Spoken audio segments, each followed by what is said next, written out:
ಯಾವುದಪ್ಪ ಅಂತ ಕೇಳಿದರೆ ನಿಜಗುಣ ಶಿವಯೋಗಿಗಳಿಂದ ರಚಿಸಲ್ಪಟ್ಟ ಕೈವಲ್ಯ ಪದ್ಧತಿ ನಾಮಕ ಗ್ರಂಥ. ಆ ಕೈವಲ್ಯ ಪದ್ಧತಿ ನಾಮಕ ಗ್ರಂಥದ 3ನೇ ಸ್ಥಳವಾದಂಥ ನೀತಿ ಕ್ರಿಯಾಚಾರ್ಯ ಸ್ಥಳ. ಆ ನೀತಿ ಕ್ರಿಯಾಚಾರ್ಯ ಸ್ಥಳದ ಪ್ರಾರಂಭದ ಪದ, ಪ್ರಾರಂಭದ ಒಂದು ನುಡಿಯನ್ನು ಸೂಚನೆಯನ್ನು ಮಾಡಿದರು. ಅದು ಯಾವುದಪ್ಪ ಅಂತ ಕೇಳಿದರೆ ಶ್ರೀ ಗುರು ವಚನದಿಂದ ಅಧಿಕ ಸುದೆಯುಂಟೆ ಅಂತ ಸೂಚನೆಯನ್ನು ಮಾಡಿದರು. ಈ ಪ್ರಕಾರವಾಗಿ ನಿಜಗುಣ ಮಹಾತ್ಮ ಕೈವಲ್ಯ ಪದ್ಧತಿ ಅಂತ ಒಂದು ಪ್ರಾರಂಭದಲ್ಲಿ ಒಂದು ಗ್ರಂಥವನ್ನು ರಚಿಸಿದ. ಕೈವಲ್ಯ ಅಂದ್ರೆ ಎದಕ್ಕನಬೇಕಪ್ಪ, ಪದ್ಧತಿ ಅಂದ್ರೆ ಎದಕ್ಕನಬೇಕು ಅಂತ ಕೇಳಿದರೆ ಕೈವಲ್ಯ ಅಂದರೆ ಕೇವಲ ಶಂಭಾವ ಕೈವಲ್ಯಾಂ ಅಂತ ಸೂಚನೆಯನ್ನು ಮಾಡುತ್ತದೆ.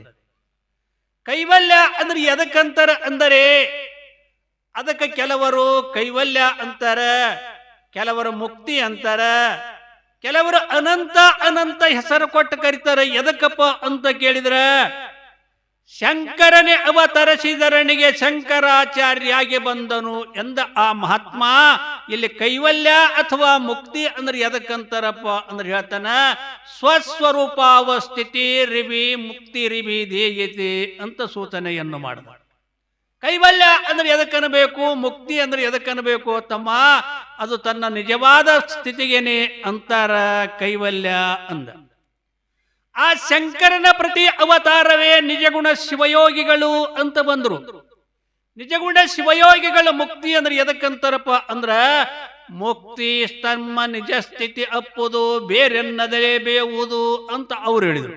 ಮುಕ್ತಿ ಅಂದ್ರೆ ಎದಕ್ಕನಬೇಕು, ತಮ್ಮ ಸ್ವರೂಪಕ್ಕೇನೆ ಕುರಿತು ಮುಕ್ತಿ ಅಂತಾರ, ಇದಕ್ಕೆ ಕೈವಲ್ಯ ಅಂತಾರ, ಇದಕ್ಕೆ ನಿರ್ವಾಣ ಅಂತಾರ.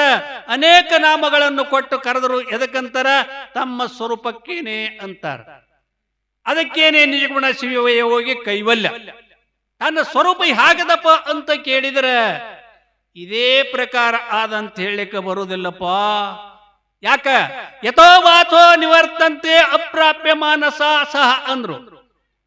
ಇದು ಮನವಾಣಿಗೆ ಗೋಚರ ಆಗಬೇಕಾದ್ರೆ ಏನರೇ ಮನಸ್ಸಿಗೆ ಒಂದು ಚಿನ್ನ ಎತ್ತಪ್ಪ ಅಂದ್ರೆ ಗೋಚರ ಆಗ್ತದ. ಒಂದು ಸಮಾನವಾದ ವಸ್ತು ಎತ್ತಪ್ಪ ಅಂದ್ರೆ ಪ್ರತ್ಯಕ್ಷ ಪ್ರಮಾಣಕ್ಕೆ ವಸ್ತು ಆಗ್ತದ. ಇದು ಮನವಾಣಿಗೆ ಅಗೋಚರ ಸ್ವರೂಪ ಆದ. ಇದೇ ಪ್ರಕಾರ ಆದಪ್ಪ ನಾವು ಅಂದೇವಂದ್ರೆ ಏನಾಗ್ತದ, ಇದು ದೃಶ್ಯದ ಅಂತ ಅರಿಸಿ ಹೋಗ್ಬೇಕಾಗ್ತದ.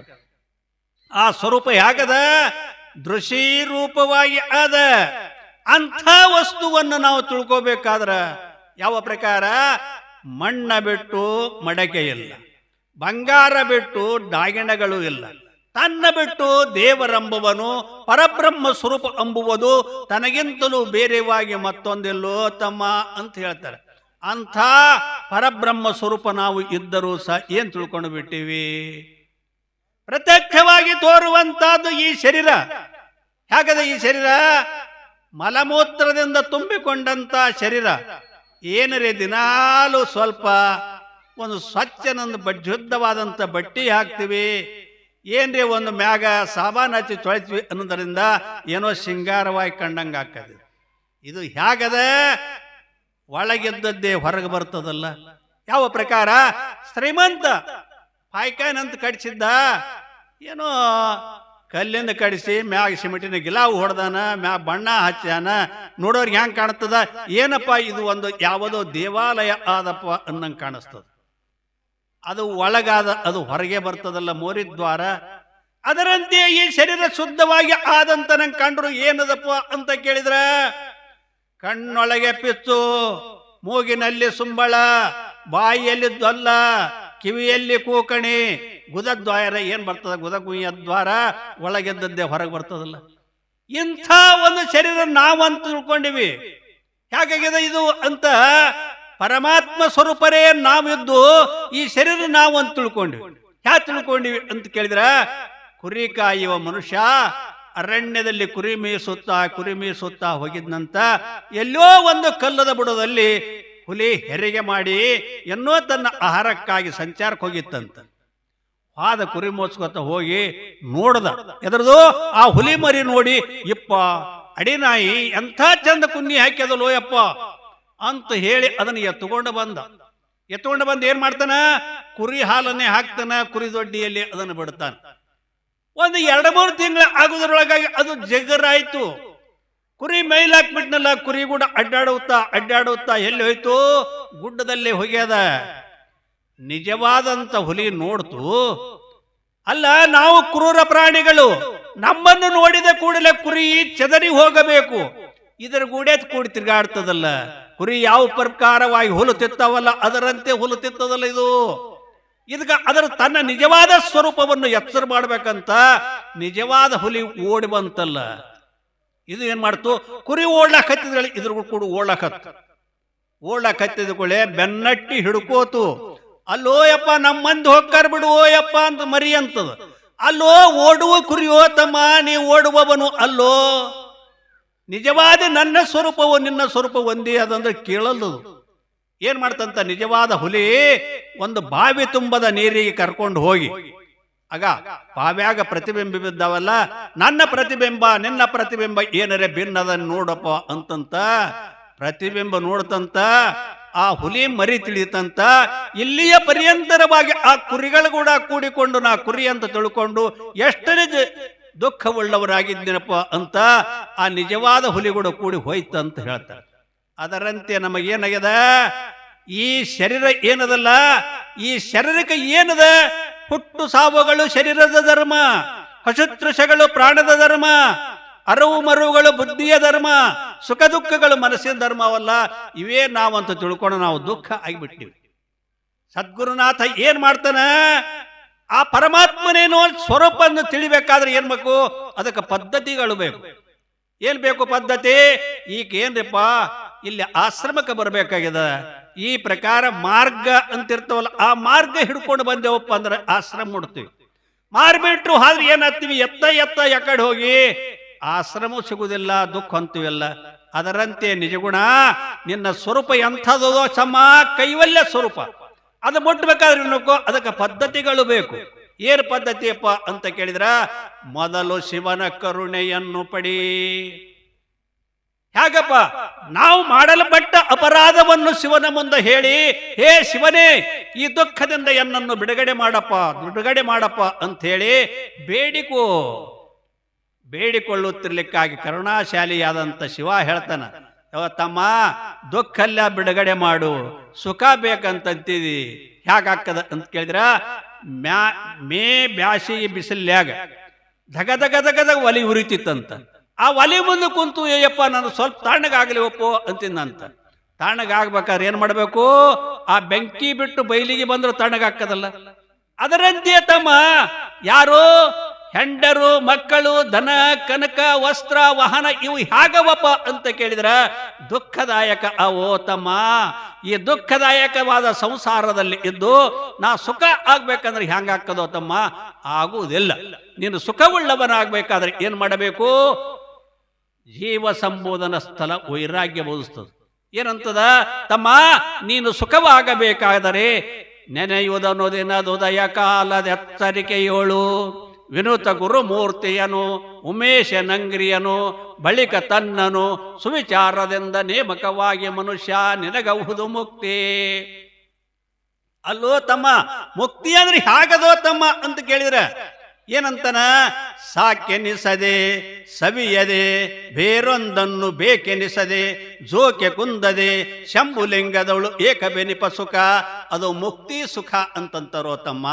ಇಂಥ ಸುಖ ನಿನಗ ಆಗಬೇಕಾದ್ರ ಈ ಪ್ರಕಾರವಾಗಿ ಮಾಡಪ್ಪ ಅಂದು ಕೂಡಲೇ ಇವ ಅಂತಾನ. ಅಲ್ರಿ ಯಾವಾಗನೇ ಮಾಡಬೇಕು, ಹೊಲ್ದಾಗ ಹತ್ತಿ ಬಾಳ್ ಹೊಡೆದಿತ್ತು, ಆಳ್ ಸಿಗ್ತಿದ್ದಿಲ್ಲ. ನಾನು ಹೆಂಡತಿ ನಾವು ಕೂಡಿಕೊಂಡು ಮುಂಜಾನೆ 6ಕ್ಕೆ ಹೋಗೀವಿ, ಸಂಜೆ 6 ತನಕ ಕೆಲಸ ಮಾಡೀವಿ. ಕೆಲಸ ಮಾಡಿ ಬಂದು ಏನೋ ಊಟ ಮಾಡಿ ಮನ್ಕೊಂಡಿವಿ. ದಗದಗ ಅಲ್ಲಕತ್ತಿತ್ತು, ಅಂಗಿ ಕಳೆದು ತೆಲುಗುಂಬಿಟ್ಕೊಂಡು ಮನ್ಕೊಂಡಿನಿ. 6ಕ್ಕೆ ಮತ್ತೆ ಹೊಲಕ್ಕೆ ಹೋಗ್ಬೇಕಂತಿದ್ದೆವು. 6:15 ಎಚ್ಚರಿಕೆಗೆ ಅದು ಅಂಗಿ ದೊಡ್ಡಗಳು ತಡ ಹಾಕದಂತ ಹೇಳಿ ಬಗಲ ಹಿಡ್ಕೊಂಡು ಹೊಲ ಕೊಡಂಗಾಕ್ಕದ. ಯಾವಾಗರ ಚಿಂತನೆ ಮಾಡೋದಪ್ಪ ಅಂದ ಕೂಡಲೇ ಅದಕ್ಕೆ ಉಪದೇಶ ಮಾಡ್ತಾರವರು, ಸೊಮ್ಮನೆ ಕಾಲವನ್ನು ಕಳೆದು ಸಾಯುವುದು ಉಚಿತವೇ, ನೆಮ್ಮಿ ನಿಜವನು ಮುಕ್ತಿ ಒಡೆಯದೆ ನಿಜ. ಅಲ್ಲೋ ತಮ್ಮ, ಹಿಂದಿಂದೇನೋ ಆಗಿ ಹೋಗ್ಯದ ತಮ್ಮ ಭೂತಕಾಲ, ಈಗೇನದಲ್ಲ ವರ್ತಮಾನ ಕಾಲ ಇದನ್ನು ಹೋಗ್ಯದ. ಮುಂದೆ ಭಾವಿ ಕಾಲ ವಿಚಾರ ಮಾಡಿ ನೋಡು ತಮ್ಮ. ಮಾಡಿದ್ದುಣ್ಣೋ ಮಾರಾಯ ಅಂತಾರಲ್ಲ, ಏನ್ ಮಾಡ್ತಿದಿ ಅದನ್ನ ನಿಂದು ದುಃಖ ಊಟ ಮಾಡ್ತೀವ ತಮ್ಮ ಅಂತ ಸೂಚನೆಯನ್ನು ಮಾಡಿದರು ಜೀವ ಸಂಬೋಧನೆ. ಈಗ ನೀತಿ ಏನ್ ಹೇಳ್ತದ ತಮ್ಮ, ದುರ್ಗುಣಗಳೇ ನಿನಗೆ ದುಃಖಕ್ಕೆ ಕಾರಣವ, ಸದ್ಗುಣಗಳುಳ್ಳವನು ಆಗು. ದುರ್ಗುಣಗಳು ಅಂದ್ರ ಕಾಮ ಕ್ರೋಧ ಲೋಭ ಮೋಹ ಮದ ಮತ್ಸರಗಳೇ ಏನವಲ್ಲ, ಇವು ತಮ್ಮ ದುಃಖ ಕೊಡ್ತಾವು. ಇವುಗಳನ್ನು ತ್ಯಾಗ ಮಾಡು, ನೀನು ಸದ್ಗುಣಗಳುಳ್ಳವನಾಗು. ಯಾವು? ಅಹಿಂಸಾ, ಸತ್ಯ, ಆಸ್ತೆಯ, ಬ್ರಹ್ಮಚರ್ಯ ಅಂತ ಸದ್ಗುಣಗಳು ಹೇಳ್ತಾರಲ್ಲ, ಅವುಗಳನ್ನು ಸಂಪಾದನೆ ಮಾಡಪ್ಪ ಅನ್ನೋ ಮುಂದ ಈಗ ನೀತಿ ಕ್ರಿಯಾಚಾರ್ಯಸ್ತದ ಪ್ರಾರಂಭದ ಪದ ಏನಂತನ, ಶ್ರೀ ಗುರು ವಚನದಿಂದ ಅಧಿಕ ಸುದೆಯುಂಟೆ. ಶ್ರೀ ಗುರು ಯಾರಪ್ಪ ಅಂದ್ರೆ, ಗುರು ಅಂದ್ರೆ ಗುರು ಲಕ್ಷಣ ಹೇಳ್ತಾನೆ. ಯಾರು? ಅವನ ವಚನಕ್ಕಿಂತಲೂ ಹೆಚ್ಚಿನ ಅಮೃತ ಇಲ್ಲ ಅನ್ನೋ ಮುಂದ ಶ್ರೀಕಾರ ಹಾಕ್ಯಾನ. ಶ್ರೀ ಅಂದ್ರೆ ಏನು? ಸಡ್ಗುಣ ಐಶ್ವರ್ಯದಿಂದ ಕೂಡಿಕೊಂಡು ಇದ್ದದ್ದಕ್ಕೆ ಅದಕ್ಕೆ ಶ್ರೀ ಅಂತ ಅನ್ಬೇಕಪ್ಪ ಅಂತ ಸೂಚನಾ ಕೊಟ್ಟು, ಗುರು ಅಂದ್ರೆ ಯಾರಿಗೆ ಅನ್ಬೇಕಪ್ಪ? ಹೃದಯದಲ್ಲಿದ್ದ ಅಂಧಕಾರವನ್ನು ಯಾವನು ಹೊಡೆದು ಓಡಿಸುತ್ತಾನೆಯೋ ಅವನೇ ಗುರು ಅಂತ ತಿಳಿ ಅಂತ ಸೂಚನಾ. ಇದೇ ನಿಜಗುಣ ಶಿವಯೋಗಿಗಳು ಅನುಭವ ಸಾರದಲ್ಲಿ ಗುರು ಲಕ್ಷಣ ಹೇಳ್ತಾನೆ. ಏನಂತಾನ? ಕರುಣ, ಸತ್ಕಲೆ, ಶಾಸ್ತ್ರ ಪರಿಣತೆ, ನಿರಾಶಾ, ಸೌಂದರ್ಯತೆ, ಸುಗುಣ ಸುಜ್ಞಾನಗಳಿರಲವನೇ ಅವನೇ ಶವ್ಯ ಗುರುವಕ್ಕೂ. ಈ ಪ್ರಕಾರ ಲಕ್ಷಣದಿಂದ ಕೂಡಿಕೊಂಡಂತ ಗುರುಗಳು ಅದರ ವಚನದಿಂದ ಅಧಿಕ ಸುದೆಯುಂಟೆ. ವಚನ ಅಂದರೆ ಅವರ ಹೇಳುವಂತಹದ್ದು ಒಂದು ಉಪದೇಶ. ಅದಕ್ಕಿಂತಲೂ ಹೆಚ್ಚಿನ ಅಮೃತ ಅಂದ್ರೆ ಎದಕ್ಕಂತರ? ಎಲ್ಲಿಯ ಪರ್ಯಂತರವಾಗಿ ಗುರುಗಳು ಸೂಚನಾ ಮಾಡಿದರು. ಅಮೃತ ಅಂದರೆ ಮೃತರಹಿತರನ್ನಾಗಿ ಯಾವುದು ಮಾಡುತ್ತದೆಯೋ ಅದಕ್ಕೆ ಅಮೃತ ಅಂತನ್ಬೇಕು. ಮೃತರಹಿತರನ್ನಾಗಿ ಅಂದರೆ ಯಾವ? ಗುರು ತೋರಿಸಿದಲ್ಲದೆ ಕಾಣಿಸದಣ್ಣ ಸಾರಿ ಚೆಲ್ಲದ ಮುಕುತಿ. ಆ ಸದ್ಗುರುನಾಥ ತೋರಿಸಲಾರ್ದೆ ಎಂದ್ರೆ ತೋರಿಸುದಂದ್ರೆ ಏನದೆ? ಅಲ್ಲೋ ತಮ್ಮ, ಭೂಮಿಯಾಗಿಟ್ಟಿದ್ದಲ್ಲೋ ಮರವೆಯೇ ಬಂಧ ಅರಿವೇ ಮುಕ್ತಿ. ಏನಾಗ್ಯದ? ನಾವು ಪರಮಾತ್ಮ ಸ್ವರೂಪರೇ ನಾವು ಇದ್ದು ಈ ಯಾವ ದೇಹಾದಿಗಳೇ ನಾವು ಅಂತ ತಿಳ್ತೀವಲ್ಲೋ ತಮ್ಮ, ಇದಕ್ಕಿಂತಲೂ ದುಃಖ ಮತ್ತೊಂದು ಇಲ್ಲ. ಅದಕ್ಕಾಗಿ ತನುಭಾವ ಅಳಿಯೇ ದುಃಖದ ಕೇಡು. ಈ ಶರೀರ ನಾನೆಬ್ದೇನೆ ಎಂಬ ಅಭಿಮಾನವನ್ನು ಬಿಡು. ಹೇಳಿದ್ರೆ ಕೇಳುವುದಲ್ಲದು. ಆ ಗುರುಗಳ ಉಪದೇಶ ಹೇಗಿರ್ತದಪ್ಪ ಅಂತ ಕೇಳಿದ್ರ, ಸ್ಪರ್ಶ ಕಬ್ಬಿಣ ಸೋಂಕಿದಾಗಲೇ ತ್ವರಿತದಲ್ಲಿ ಹೇಮಾಗೆ ನಿಲ್ಲುವುದು, ಸ್ಪರ್ಶವಾಗಲು ಗುರು ಕೃಪಾಕರ ಜೀವ ಬ್ರಹ್ಮಾದ. ಒಂದು ಸ್ಪರ್ಶ ಕೆಬ್ಬಣ ತುಂಟಕ್ಕೂ ಒಯ್ದ ಆ ಸ್ಪರ್ಶ ಮಣ್ಣಿ ಹಚ್ಚಿದ್ರೆ ಏನಾಗ್ತದ? ಅದು ಬಂಗಾರ ಆಗಿ ಹೋಗ್ತದ. ಅದರಂತೆ ಆ ಸದ್ಗುರುನಾಥನ ಅಮೃತ ಹಸ್ತ ಮಸ್ತಕಕ್ಕೆ ಯಾವಾಗ ಮುಡ್ತಲ್ಲ, ಆವಾಗ ಏನಾಯ್ತಪ್ಪ ಅಂತ ಕೇಳಿದ್ರ, ಮನುಷ್ಯನಿಗೆ ಸ್ವಪ್ನ ಬಿದ್ದಿತ್ತು.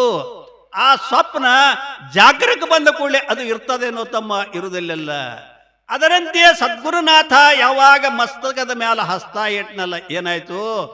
ಅವೋ ಜೀವೋ ಬ್ರಹ್ಮ ಇವನಾಪರ, ನಾನು ಜೀವ ಎದ್ದೇನೆ ಅಂತ ತಿಳಿದಿದ್ದೆ. ಜೀವ ಅಂದ್ರೆ ಎದಕ್ಕಂತಾರ? ಪರಿಸ್ಥಿನ್ನ ಭಾವ ಉಳ್ಳದ್ದೇ ಜೀವನ ಬೇಕು. ಏನು ಪರಿಸಿದ್ಧ? ನಾನೇ ಮಾಡ್ತೀನಿ, ನಾನೇ ಉಣ್ತೀನಿ, ನಾನೇ ಹುಡ್ತೀನಿ, ನಾನೇ ಸಾಯ್ತೀನಿ, ನಂದೊಂದು ಇದು ಊರ ಏನ್ ತಿಳ್ಕೊಂಡಲ್ಲ. ಇದು ಪರಿಸ್ಥಿನ್ನ ಭಾವ, ಇದು ಜೀವ. ಇದಕ್ಕೆ ಹೋಯ್ತಪ್ಪ ಅಂದ್ರೆ ಏನಾಗ್ತದ? ಕರ್ಣ ಯಾರು? ಕುಂತಿ ಪುತ್ರ ಕರ್ಣ ಇದ್ದರೂ ಸಹ ನಾನು ರಾಧೆಯ ಮಗನು ಅಂತ ತಿಳ್ಕೊಂಡಿದ್ದ. ಪುನಃ ಶ್ರೀಕೃಷ್ಣ ಪರಮಾತ್ಮನ ಉಪದೇಶದಿಂದ ಏನಾಯ್ತು? ನಾನು ರಾಧೆಯ ಮಗನು ಅಲ್ಲೋ, ಕುಂತಿ ಪುತ್ರ ನಾನು ಇದ್ದೇನೆ ಅಂತ ಜ್ಞಾನ ಆಯ್ತಲ್ಲ. ಆದರೆ ಸದ್ಗುರುನಾಥ ಇಲ್ಲದೆ ಏನೋ ಇದು ತೋರಿಸುವುದು ಆಗೋದಿಲ್ಲ ಅಂತ ಹೇಳ್ತಾರೆ. ಆ ಸದ್ಗುರುನಾಥ ಇಲ್ಲದೆ ಏನ್ ಮಾಡಿದ್ರು ಮಾಡ್ತದ ತಮ್ಮ, ಅದು ಎಲ್ಲ ವ್ಯರ್ಥ ಆಗ್ತದೋ ತಮ್ಮ ಅನ್ನೋದಕ್ಕಾಗಿ ಆ ಗುರುಗಳ ವಚನಕ್ಕಿಂತಲೂ ಹೆಚ್ಚಿನ ಅಮೃತ ಮತ್ತೊಂದು ಇಲ್ಲ. ಮತ್ತೊಂದು ಏನರೇ ಅದನಪ್ಪ ಅಂದ್ರೆ ಅಮೃತ ಅಂದ್ರೆ ಸುಖಕ್ಕನಬೇಕು ಅಂತಾರ. ಇವು ಸುಖ ತೋರ್ತದಲ್ಲ. ಶಬ್ದ ಸ್ಪರ್ಶ ರೂಪ ರಸಗಂಧಗಳೆಂಬ ಈ ವಿಷಯಗಳೇ ಆಗಲಿ, ಹೆಂಡರು ಮಕ್ಕಳು ಧನ ಕನಕ ವಸ್ತ್ರ ವಾಹನಗಳೇ ಆಗಲಿ, ಇವುಗಳಲ್ಲಿ ಸುಖ ಕಾಣಬೇಕಾದ್ರೆ ಎದರಿಂದ ಕಾಣಿಸ್ತದ ತಮ್ಮ? ನಿನ್ನ ಸುಖನೇ ಕಾಣ್ತದ. ಅವುಗಳಲ್ಲಿ ಸುಖ ಇಲ್ಲ. ಹೇಗ? ಏನರೇ ಒಂದು ವಿಷಯ ಪ್ರಾಪ್ತಿ ಮಾಡ್ಕೋಬೇಕಪ್ಪ ಅಂದ್ರೆ ಮನಸ್ಸು ಹರಿದು ಹೋಗ್ತದ, ಅಂದ್ರೆ ರುಜೋಗುಣದಿಂದ ಕೂಡ್ತದ, ದುಃಖ ಆಗ್ತದ. ಅದೇ ಮನಸ್ಸು ತಟಸ್ಥ ಆಯ್ತು, ತಟಸ್ಥ ಆದಾಗ ಏನಾಗ ಸತ್ವಾಕಾರ ಆಗ್ತದ. ಆ ಸತ್ವಾಕಾರ ಆದಾಗ ಏನಾಗ್ತದಪ್ಪ ಅಂದ್ರ ನಮ್ಮ ಸ್ವರೂಪ ಸುಖವೇ ಅದರಲ್ಲಿ ಕಾಣಿಸ್ತದೋ ತಮ್ಮ, ಅದರಲ್ಲಿ ಸುಖ ಇಲ್ಲ. ನೋಡು ಸಾವುಕಾರ, ಒಬ್ಬನೇ ಗಂಡಸ ಮಗ ಇತ್ತು, ಒಳ್ಳೆ ಕನ್ಯಾ ಹುಡುಕಾಡ್ಕೇರಿ ನನ್ನ ಮಗನಿಗೆ ಸುಖ ಪಡಿಸ್ಬೇಕಂತ ಅವ ಅಂತಾನ. ಕನ್ಯಾದವ ಏನಂತಾನ, ಒಳ್ಳೆ ವರ ಹುಡುಕ್ಯಾಡಿ ನನ್ನ ಮಗಳಿಗೆ ಸುಖ ಪಡಿಸ್ಬೇಕಂತ ಅವ ಅಂತಾನ. ಅದರ ಸುಖ ಆದತ್ ಅದು ಅತ್ತದ, ಇದರ ಸುಖ ಅದಂತ ಇದು ಅಂತ. ಆ ಸುಖ ಎಲ್ಲದಪ್ಪ ಅಂದ್ರ ತನ್ನ ಸುಖವೇ ಅದರಲ್ಲಿ ತೋರ್ತದ. ಹೇಗ? ನಾಯಿ, ಹುಚ್ಚು ನಾಯಿ ಒಂದು ಒಣ ಎಲುವಿನ ಚೂರ ಬಾಯಾಗ ಹಿಡ್ಕೊಂಡು ಜನ ಇಲ್ಲ ಸ್ಥಳಕ್ಕೆ ಹೋಗ್ತದ. ಜನ ಇಲ್ಲ ಸ್ಥಳಕ್ಕೆ ಹೋಗಿ ಆ ಎಲುವು ಕಡಿಲಾಕ ಪ್ರಾರಂಭ ಆದ ಕೂಡಲೇ ಯಾಕೆ ಕಡಿತದ? ಇದೇ ಸಿಹಿ ಅದ, ಇದರಿಗೆ ರಸ ಅದ ಅಂತ ಕಡಿಲಾಕ ಚಾಲು ಮಾಡ್ತದ. ಆ ಒಣ ಎಲುವ ಕಡಿಯುವುದರಿಂದ ನಾಯಿ ಒಸಡಿ ಒಳಗಿನ ರಕ್ತ, ಆ ಚೂರಾದ ಎಲುವ ಒಸಡಿಗೆ ಚುಚ್ಚಿ ಒಸಡಿ ಒಳಗಿನ ರಕ್ತವೇ ನಾಲಿಗೆ ಮೇಲೆ ಬೀಳ್ತದ. ಈ ನಾಯಿ ಏನ್ ತಿಳಿತು? ಈ ರಸ ಎಲುವಿನಿಂದೆ ಬತ್ತಂತ ತಿಳಿತದ. ರಸ ಎಲ್ತನ ಸೋರ್ತದ. ರಸ ರಕ್ತವನ ಮುಂದೆ ನೋಯುವುದಿಲ್ಲ. ರಕ್ತ ತಟಸ್ಥಾದ ಕೂಡಲೇ ಒಸಡಿ ನೋಯ್ಲಾಕ ಚಾಲು ಆಗ್ತದಲ್ಲ, ಏನ್ ಮಾಡ್ತದ? ಆ ಒಣ ಎಲುವಿನ ಚೂರ ಒಯ್ದು ಅವು ಅಳ್ತದ. ಯಾಕೆ ಅಳ್ತದೋ ನಾಯಿ? ಒಸಡಿ ನೋಯ್ಲಾಕತ್ತದ. ಅದರಂತೆ ಇಲ್ಲಿ ಏನು ಹೆಂಡರು ಮಕ್ಕಳು ಇವು ಹೇಗವ ಅಂತ ಕೇಳಿದ್ರ, ಧನವು ಗಳಸಿ ತರುತ್ತಿರಲಿಕ್ಕೆ ತಾಯಿ ತಂದೆಯು ಬಂಧು ಬಳಗವು ಬಾಯಿ ತೆರೆಯುತ್ತ ಬಂದು ನನ್ನವನೆಂದು ಕರೆಯುವರು. ನಾಳೆ ಮುಪ್ಪದು ಬಂದು ಕೂಡಲು ಸಾಯುತ್ತಿದ್ದರು ಮಾತ ಕೇಳರು. ಮಾಯ ಮೋಹಿತ ಮನವೇ ಸಿದ್ಧಾರೂಢರನ್ನು ಭಜಿಸು.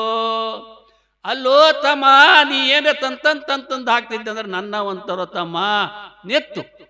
ಯಾವ ಪ್ರಕಾರ ತಾಯಿ ಹೈನಾ ಮಾಡ್ಬೇಕಪ್ಪ, ಭಾಳ ಲಾಭದಂತ ಹೇಳಿ ಪ್ಯಾಟಿಗೆ ಹೋಗಿ ಒಂದು ಎಮ್ಮಿ ಖರೀದಿ ಮಾಡ್ಕೊಂಡು ಬಂದ ಕೂಡಲೇ ಹೆರಿಗೆ ಆಯ್ತು. ಏನ್ ಮಾಡ್ತಾಳ? ಬಿಸಿಲಿನ ಜಳಕ ಮಾಡಿಸ್ತಾಳ, ಮೈ ಬತ್ತಿ ಪಟ್ಟ ಬಡಿತಾಳ, ಅದಕ್ಕೆ ತಿಲ್ಲಾಕ ಏನೋ ಏನೋ ಹಾಕ್ತಾಳ. ಹಿಂಡುದ ಬಿಟ್ಟು ಬಿಟ್ಟಾಗ ಏನಾಗಿರ್ತದ? ಎರಿ ಹೊಲ ಸೆಳಿರ್ತದಲ್ಲ ಡುಬ್ಬ, ಆ ಪ್ರಕಾರವಾಗಿ ಸೆಳಿರ್ತದ. ಯಾಕೋ? ಅವಾಗ ಹಾಲು ಕುಡ್ತಿತ್ತು, ಪ್ರೇಮ್ ಮಾಡ್ತಿದ್ಲು, ಹಾಲು ಕುಡಿದು ಬಿಡ್ತು, ಗತಿ ಹಿಂಗಾಯ್ತಲ್ಲ. ಅದರಂತೂ ತಮ್ಮ ನಿಮ್ಮದು. ಯಾಕೆ ಹೇಳ್ಬೇಕದ? ಇಂಥಪ್ಪ ಸದ್ಗುರುಗಳಿಗೆ ಶರಣಾಗತರಾಗಿ ಸ್ವಲ್ಪ ಏನು ಏನರೇ ಹೆಂಡರು ಬೇಕಾಗ್ಯದ, ನಮ್ಮ ಹೊಲನೇ ಬೇಯಲ್ದು, ಮಕ್ಕಳು ಬೇಯಲ್ದು, ಇವು ಬೇಡಬಾರ್ದು ತಮ್ಮ. ಗುರುವೇ, ಈ ಭವದಕ್ಕನಿಂದ ನಮ್ಮನ್ನು ಪಾರು ಮಾಡುವ ತಂದೆ ಅಂತ ಶರಣಾಗತರಾಗಬೇಕು. ಶರಣಾಗತರಾದ್ರಪ್ಪ ಅಂದ್ರ ಇಂಥಪ್ಪ ಸದ್ಗುರುಗಳು ಏನ್ ಮಾಡ್ತಾರ? ನಮಗೂ ನಿಮಗೂ ಈ ಭವದುಃಖದಿಂದ ಪಾರು ಮಾಡ್ತಾರ ಅಂತ ಹೇಳುತ್ತಾ ನಮ್ಮ ಉಪನ್ಯಾಸವನ್ನು ಇಲ್ಲಿಗೆ ಸಮಾಪ್ತಿ ಮಾಡಲ್ಪಡುತ್ತದೆ.